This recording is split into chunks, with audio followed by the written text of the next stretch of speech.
the unsolved mystery of the three lost brothers. In the haunting twilight of post-war America, a story began that would curdle into one of the nation's most enduring and heartbreaking mysteries. It starts not with a dramatic bang, but with the simple, innocent request of three young boys. On a cold November day in 1951, three brothers went out to play in a park. They were never seen again. All that was left behind were two of their little hats, found resting on the edge of a frozen river, a silent and haunting tableau that sparked a mystery that has tormented their family and baffled investigators for over 70 years. The police, in a move that would be questioned for decades, officially closed the case in just 5 days. But their family has never stopped searching for the truth, convinced that the simple explanation offered was a cover for a far more sinister reality. This is the story of the lost Klein brothers, a case that remains Minnesota's oldest active missing persons investigation, a wound in the heart of a family that has never been allowed to heal. Introduction to the family. To truly grasp the depth of this loss, we need to understand the family it shattered. In 1951, the Klein family of North Minneapolis was the picture of a burgeoning, blue-collar American dream. Kenneth Klein Sr., a hard-working driver for the Northland Milk Company, and his wife Betty were raising a house full of boisterous boys at 2931 Colfax Avenue North. Their home was a lively, sometimes chaotic place, filled with the energy that only young sons can bring. Betty was 7 months pregnant, eagerly anticipating the arrival of yet another child to add to their growing brood. The oldest of the Klein boys was 9-year-old Gordon, affectionately known as Gordy. As the eldest, he naturally took on the role of protector, looking out for his younger siblings. He was responsible, a trait that would later become both a blessing and a source of profound, lifelong guilt. Next in line was Kenneth Jr., just 8 years old. He was the namesake, a boy on the cusp of understanding the world. With a distinctive mole and a round birthmark on his torso, he also sported a small scar on his forehead from some forgotten childhood tumble. He was your typical 8-year-old, bursting with curiosity and a growing sense of independence. Then came 6-year-old David John. At 6, he was likely a bundle of energy, caught between the world of a little kid and the desire to keep up with his older brothers. He was part of the inseparable trio that formed the heart of the Klein household's daily adventures. And finally, there was the youngest, Daniel James, affectionately called Danny. At just 4 years old, he was the baby of the group, tagging along with his older brothers, looking up to them with adoration. His world revolved around his home, his family, and the nearby park that served as their kingdom. Together, Gordy, Kenneth, David, and Danny were a unit. They played together, roughhoused together, and navigated their North Minneapolis neighborhood as a pack. Their life was filled with simple pleasures, playing in the yard, sledding on nearby hills, and the endless adventure of exploring the world within a few blocks of their front door. They were a Catholic family, and their faith was woven into the fabric of their daily life, evidenced by the catechism books they carried. Their world was small, safe, and centered entirely around a family that loved them dearly. But on one unremarkable Saturday, the walls of that safe world were about to come crashing down, and the laughter of 3 of those boys would be silenced forever. The day of the disappearance. Saturday, November 10th, 1951, dawned cold and breezy in Minneapolis. It was a typical autumn day, with temperatures hovering in the 40s, brisk, but not too chilly for a group of energetic boys eager to escape the confines of the house. Inside the Klein home, Kenneth Jr., David, and Danny had one thing on their minds: Farview Park. The park was their stomping ground, a familiar and beloved destination. Just 4 blocks from their home, it was a 21-acre expanse of grass and trees on a hilltop, known for its scenic views of the growing downtown Minneapolis skyline. It was a place they knew well, a place where they felt free. All morning, the three younger boys had been persistent, pestering their mother, Betty, for permission to go. Betty was hesitant. She was 7 months pregnant and acutely aware of the chilly weather. But the boys were relentless in their campaign, their pleas wearing down her resistance. Finally, she relented. They could go. Their older brother, Gordy, was supposed to go with them. It was the usual arrangement. As the oldest, he was their guardian on these neighborhood excursions. But on this particular day, a small, seemingly insignificant choice would alter the course of his entire life. Gordy was preoccupied with fixing a broken knife sheath and told his brothers he would meet them at the park later, under their usual spot, a big oak tree. Around 1:30 in the afternoon, the three boys, bundled up against the cold, set off. 8-year-old Kenneth wore a red jacket, a yellow plaid shirt, and a red cap with black trim. 4-year-old Danny was dressed in a distinctive red snowsuit. Together, they walked out the door of their Colfax Avenue home, a trio of brothers on a simple quest for Saturday fun. Their mother watched them go, likely feeling a mix of relief and faint worry common to all parents. She had no way of knowing it was the last time she would ever see them. The hours ticked by as they often do on a lazy Saturday. The sun began its descent, casting long shadows across the city. Around 4:30 p.m., having finished his task, Gordy headed to Farview Park as promised.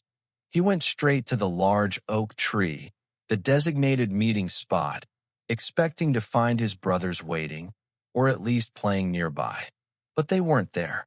He scanned the playground, his eyes searching for the familiar flash of a red jacket or snowsuit. Nothing. He called their names, his voice swallowed by the vast emptiness of the park as dusk settled in. A knot of unease began to tighten in his stomach. It wasn't like them to just wander off, especially knowing he was coming to meet them. He searched the entire park, every corner, every play structure. They were simply gone. Gordy returned home alone, the seed of panic now planted. When Kenneth, David, and Danny still hadn't returned as darkness fell, that seed blossomed into full-blown fear for Betty and Kenneth Sr. The ordinary rhythm of their family life had been shattered. The silence in the house was no longer peaceful. It was heavy and ominous. Shortly after 8 p.m., the Klein family did what any terrified family would do. They called the Minneapolis police. The nightmare had begun. The initial search. When Betty Klein first made that desperate call to the police around 8 p.m., the response was tragically emblematic of the era. She was reportedly told that nothing could be done until the boys had been officially missing for 24 hours, a standard, yet agonizing, procedure at the time. Despite this, a few officers were sent to patrol the neighborhood, a cursory search that yielded nothing. The full weight of law enforcement would not be brought to bear immediately. At 3 a.m., the police called the Klein home, not with news, but with a question. Had the boys come home yet? They had not. It wasn't until 6:30 p.m. the following day, Sunday, November 11th, nearly 24 hours after the boys had been reported missing, that detectives were finally dispatched to the Klein residence to begin a formal investigation. By then, a massive search effort was finally underway, a frantic race against time. Police officers, firefighters, and an army of volunteers, including local Boy Scout troops, fanned out across North Minneapolis. They went door to door, their urgent questions echoing through the quiet neighborhood. Was anyone home yesterday afternoon? Did you see 3 small boys? One in a red jacket, another in a red snowsuit? The community rallied, their own parental fears fueling a desperate need to help. A key tool in the 1951 investigation was a tracking dog.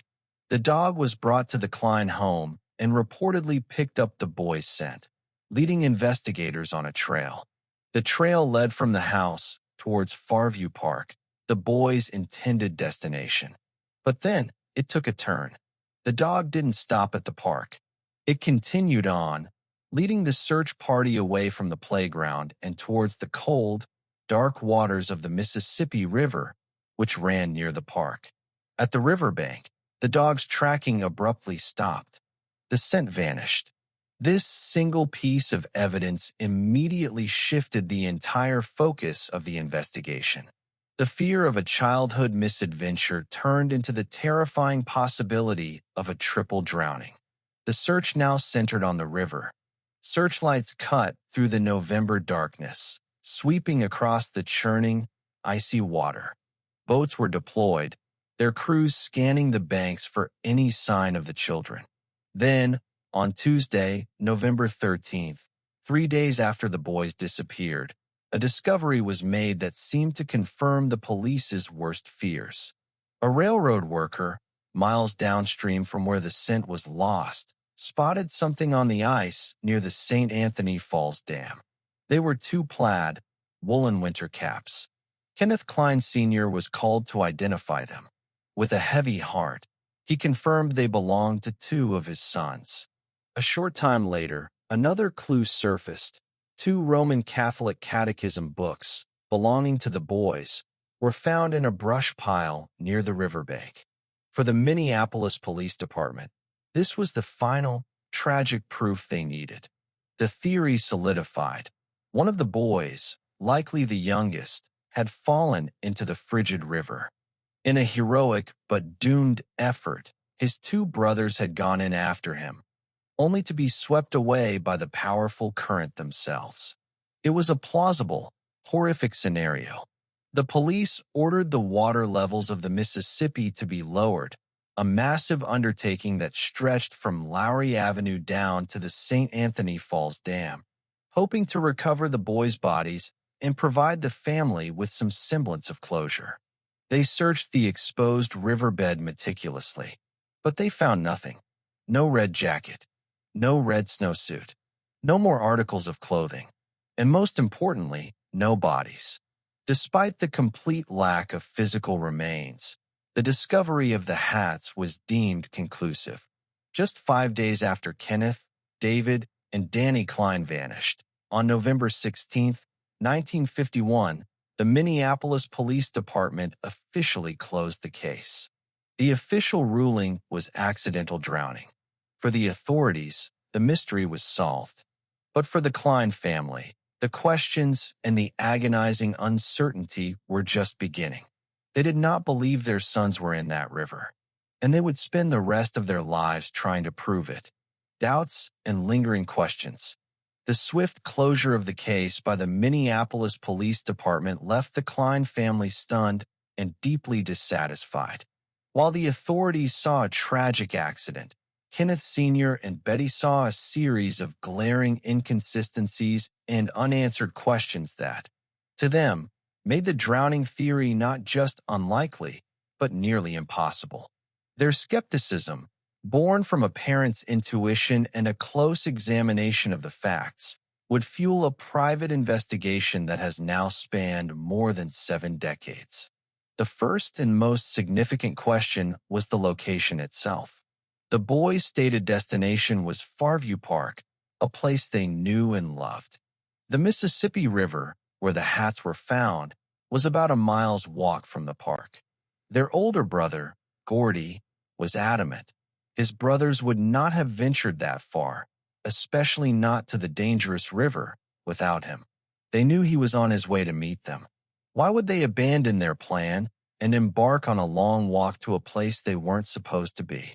To this day, there has never been a single credible witness who reported seeing the 3 boys at or even near the river on that day. Their known world was the park. The river was a foreign and forbidden territory. Then there was the physical evidence, or rather, the lack of it. The river in November is brutally cold, but it was not yet frozen solid. Experts, including retired Hennepin County Medical Examiner Gary Peterson, have since stated that the odds of three separate bodies entering the Mississippi River and none of them ever surfacing are astronomical, close to 1 in 1 million. Rivers have a way of giving back what they take, especially as decomposition occurs and bodies become more buoyant. Yet, despite extensive searches at the time and over the years, not a single trace of the boys has ever been recovered from the water. The discovery of the hats itself was suspicious to the family. Kenneth and Betty Klein believed the hats hadn't floated on the river for 3 days. They believed they were planted there intentionally, a deliberate act of misdirection to create the illusion of a drowning. Why were only 2 hats found? Where was the third hat? If 3 boys fell in, it stands to reason 3 hats might be lost. And what of their other clothing? Kenneth's bright red jacket and Danny's red snowsuit would have been highly visible in the water. Pilots who flew over the river during the search specifically recalled seeing no sign of those vibrant colors. The clues seemed too neat, yet too incomplete. 2 hats and 2 catechism books, conveniently placed to point to one conclusion, while all other evidence remained stubbornly absent. The police response also drew the family's criticism for years to come. The initial delay in sending detectives, waiting nearly a full day, meant any potential crime scene was cold and any potential witnesses' memories were already fading. Closing the case in just 5 days, based solely on the discovery of the hats and a scent dog's trail, felt like a rush to judgment, an unwillingness to consider darker possibilities. The family felt their concerns were dismissed, their theory of foul play disregarded in favor of a simpler, tidier explanation. This sense of injustice propelled them forward, transforming their grief into a relentless quest for answers. They refused to accept the official story because, to them, the pieces simply did not fit. The mystery wasn't solved. It was being ignored. Theories explored. As the years stretched into decades, the vacuum left by the inconclusive official investigation was filled with a host of alternative theories. These range from the plausible to the conspiratorial, each attempting to explain how 3 little boys could vanish from the face of the earth. For the Klein family and the independent investigators who took up their cause, the truth lay somewhere within these dark possibilities. Theory 1. The abduction and murder by a neighbor. This is perhaps the most prominent and enduring theory, one whispered about in the neighborhood for years and later pursued by investigators. It centers on a next-door neighbor of the Klein family. This man, who has not been publicly identified, was already a figure of suspicion in the community. He had previously been accused of molesting another neighbor's 5-year-old daughter, though the accusation was never proven. His behavior in the immediate aftermath of the boy's disappearance was, by all accounts, highly suspicious. The very day after Kenneth, David, and Danny went missing, this neighbor undertook 2 significant home improvement projects. He had a new concrete floor poured in his basement, and he replaced the wooden bed of his pickup truck. The timing of these actions is, at best, a chilling coincidence. At worst, it suggests an urgent need to conceal evidence. Furthermore, his attitude towards the search efforts was callous and alarming. He was reportedly quoted as saying, "The boys weren't worth looking for," a statement of such profound indifference that it borders on incriminating. When a Minneapolis police officer re-examined the case in 1998, this neighbor was identified as a primary suspect. The surviving Klein brothers have also stated their belief that this man was very likely involved in what happened to their brothers. Tragically, this potential key to the mystery died in the late 1970s, taking any secrets he held to his grave and leaving the theory of the concrete entombed basement a horrifying, unprovable piece of local lore. Theory 2. The Farview Park worker. Another compelling suspect emerged years later. This theory points to a man who worked at Farview Park around the time the boys vanished. Shortly after their disappearance, this park employee moved away from Minneapolis. For years later, he came under investigation in Illinois for the horrific murder of 3 boys in the Chicago area. The parallel is undeniable and deeply disturbing. A man with access to the park where the Kleins were headed, who leaves town right after they disappear, and who is later suspected of committing nearly identical crimes. This connection suggests a potential pattern, a traveling predator who may have seen the Klein brothers as targets of opportunity. However, like the neighbor, this suspect also died in 1962, leaving another promising lead to turn into a frustrating dead end. Theory 3. The creepy renter. Years after the disappearance, as Betty and Kenneth Klein continued to place ads in newspapers seeking information, a new lead surfaced from a deathbed confession of sorts. A woman, dying of cancer, contacted a private investigator hired by the family.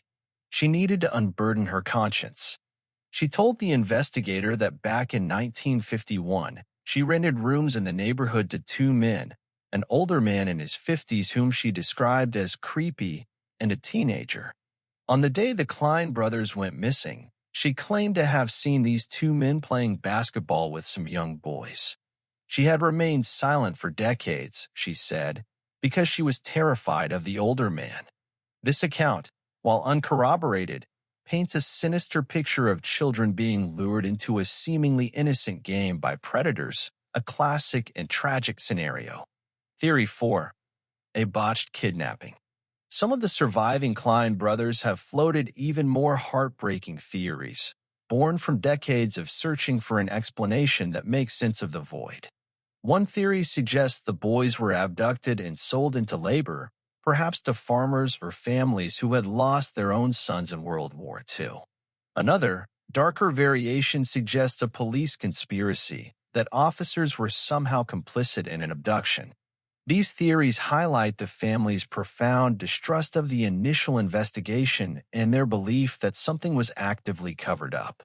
Each theory presents its own set of haunting possibilities. What they all have in common is a firm rejection of the simple drowning narrative. They point towards human evil, not a tragic accident.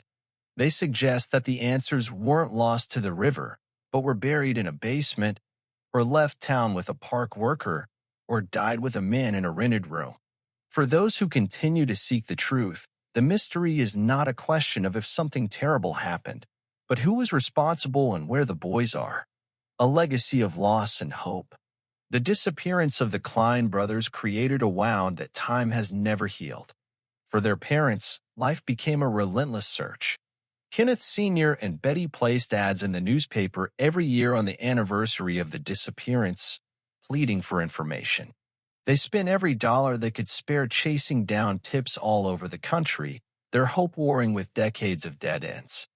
The family home was forever changed. After the boys vanished, Betty would give birth to the son she was pregnant with, and then 3 more boys after that. But the surviving brothers have said it was like there were 2 separate Klein families, the one before the tragedy and the one after. The parents never gave up hope. They passed away, Kenneth in 2005 and Betty in 2013, without ever knowing what happened to their sons. The heavy burden of searching then fell to the surviving brothers, a sad legacy passed down through generations. Gordy, the older brother who was supposed to go to the park that day, has carried the guilt of that decision his entire life. Today, the case of Kenneth Jr., David, and Danny Klein remains Minnesota's oldest active missing persons case. Despite being officially closed in 1951, it was reopened decades later thanks to the tireless efforts of the family and dedicated investigators.